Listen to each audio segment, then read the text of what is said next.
Assalamualaikum warahmatullahi wabarakatuh. Berjumpa lagi dengan saya di MMC TV 35 Official.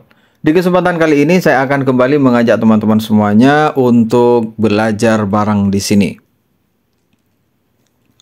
Kali ini yang akan kita bahas adalah cara menuntun bacaan syahadat untuk orang yang ingin masuk Islam. Kenapa saya menjelaskan hal ini? Karena terkadang masih saya temukan ketika orang menuntun bacaan syahadat itu ada yang kurang tepat. Oke, kita mulai. Bismillahirrahmanirrahim. Alhamdulillah. Wassalatu wassalamu ala rasulillah. Amma ba'du. Sebagaimana telah kita sebutkan di episode sebelumnya, bahwa famimma yajibu ilmuhu, kata ulama, wa i'tiqaduhu mutlaqan wan nutqu bihi fil hali in kana kafira wa illa fa fi sholati syahadatan wahuma asyhadu an la ilaha illallah wa asyhadu anna muhammadar rasulullah.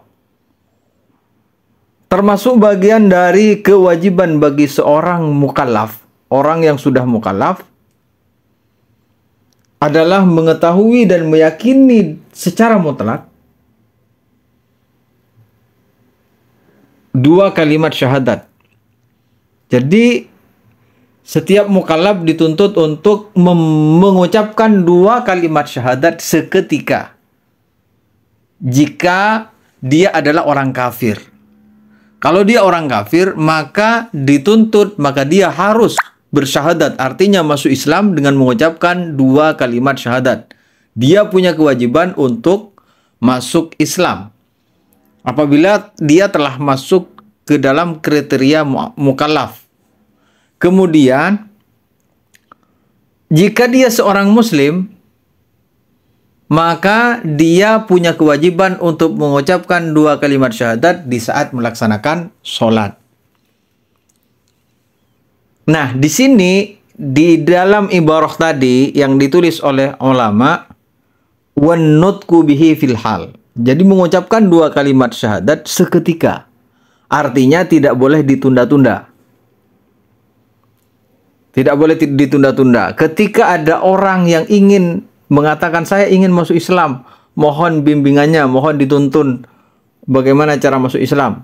Langsung dituntun aja. Oke, kamu ikuti saya. Ikuti ucapan saya. Langsung tuntun dengan ucapan syahadat. Dua kalimat syahadat. Bisa dengan cara dibaca langsung dua kalimat syahadat sekaligus. Jika dia dimungkinkan sudah benar-benar paham tentang dua kalimat syahadat, bisa mengucapkannya. Contoh misalnya, asyhadu an la ilaha illallah wa asyhadu anna muhammadar rasulullah. Seperti itu. Bisa juga seperti itu. Bisa juga dipisah separuh-separuh. Misalnya, asyhadu an la ilaha illallah wa asyhadu anna muhammadar rasulullah. Ketika mengucapkan asyhadu an la ilaha illallah, dia disuruh mengikuti dulu. Kemudian kita lanjutkan, wa asyhadu anna muhammadar rasulullah. Nah, ini sudah sering kita dengarkan dan bagus jika bisa langsung seperti ini. Tapi kan terkadang ada yang tidak bisa, harus dituntun dengan dua kalimat atau tiga kalimat seperti itu kan. Ada yang per kalimat seperti itu. Nah, ketika menuntun tidak utuh, misalnya kita mengucapkan asyhadu, kemudian dia mengikuti seperti itu kan. La ilaha illallah misalnya. Ada yang begitu kan? Jadi kalau menuntun per kalimat seperti itu, maka pisah antara illa dengan kata Allah. Oke? Kata illa dengan kalimat Allah, dengan kata Allah itu harus dipisah.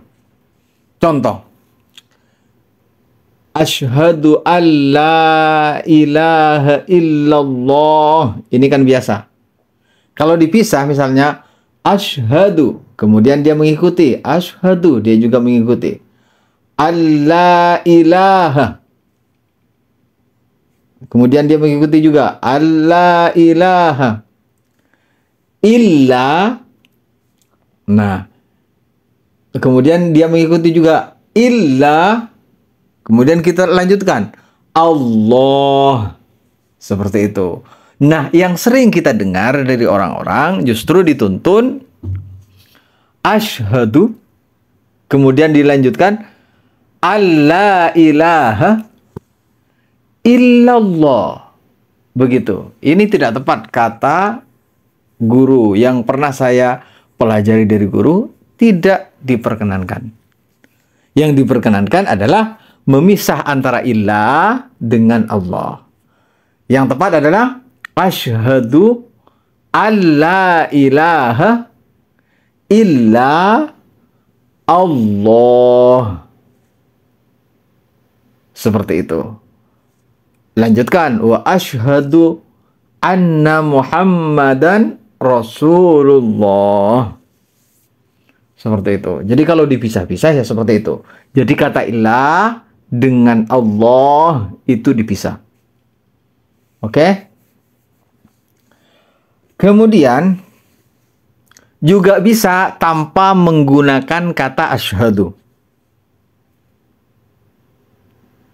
Misalnya langsung dituntun la ilaha illallah Muhammadur Rasulullah.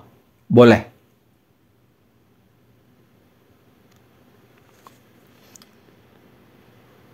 Dan ini dikatakan oleh ulama, wala yushtaratu khususu hadzal lafzi bal yakfi ma yu'ti ma'nahu.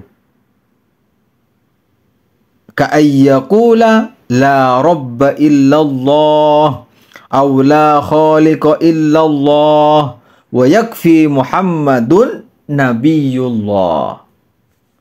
Jadi kata ulama itu tidak disyaratkan, tidak hanya tertentu dengan mengucapkan asyhadu an la ilaha illallah Muhammadur Rasulullah, tapi bisa diganti dengan yang semakna dengan keduanya.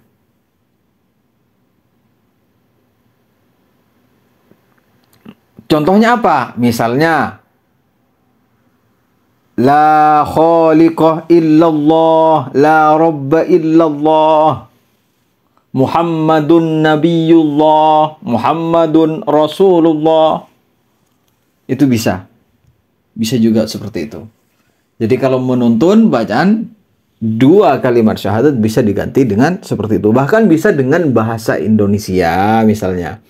Bahasa Jawa, bahasa Madura, bahasa apapun daerah-daerah atau bahasa di dunia manapun bisa digunakan. Artinya misalnya yang semakna. Yang terpenting semakna dengan dua kalimat syahadat. Tapi kata ulama yang paling utama adalah mengucapkan, tetap menggunakan asyhadu.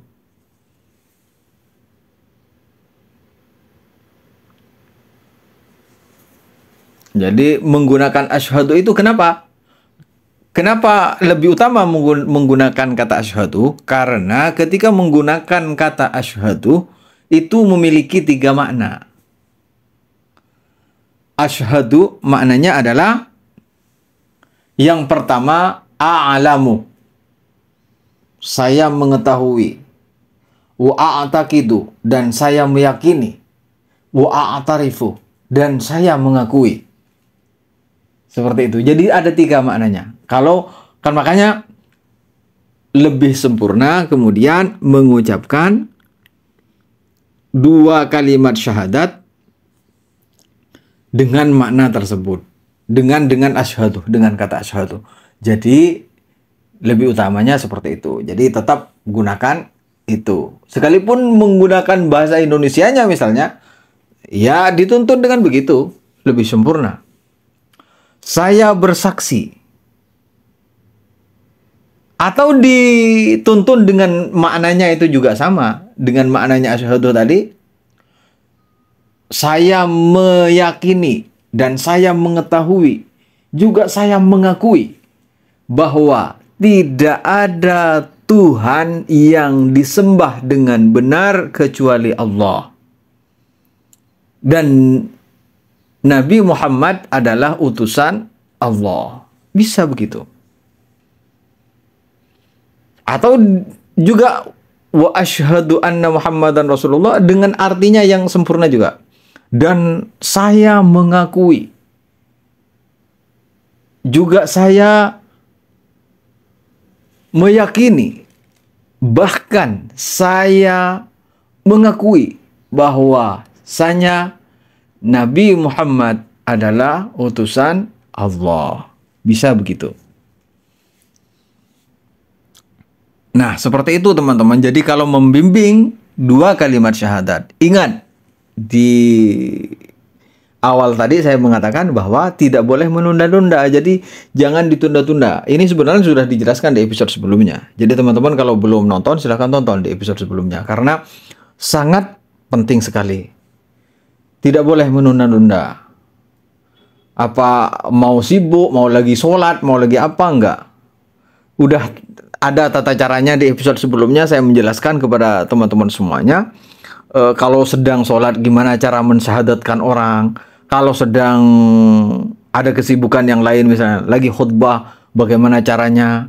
Itu sudah ada di episode sebelumnya, saya sudah jelaskan.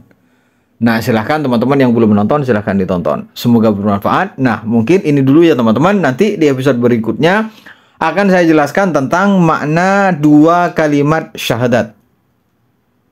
Oke, insya Allah di episode berikutnya. Oh iya, ada yang lupa teman-teman sedikit lagi. Kalau ada orang yang tidak bisa mengucapkan Muhammad, misalnya Muhammadur Rasulullah, nggak bisa. Kemudian seperti orang Jawa itu misalnya membaca Muhammadur Rasulullah itu kan, itu nggak bisa. Atau Muhammadur Rasulullah dibaca ha, nggak bisa misalnya seperti itu. Maka bisa diganti dengan panggilan Rasulullah. Rasulullah kan dipanggil Abul Qasim. Jadi asyhadu alla ilaha illallah Abul Qasim Rasulullah. Bisa seperti itu. Kalau tidak salah seperti itu apa yang saya dengar dari guru saya. Nah, oke teman-teman, sampai di sini dulu. Sampai jumpa di episode berikutnya. Kurang lebihnya saya mohon maaf, dan teman-teman yang belum subscribe silahkan di-subscribe terlebih dahulu, dan yang sudah subscribe silahkan bagikan kepada yang lain. Semoga bermanfaat. Wassalamualaikum warahmatullahi wabarakatuh.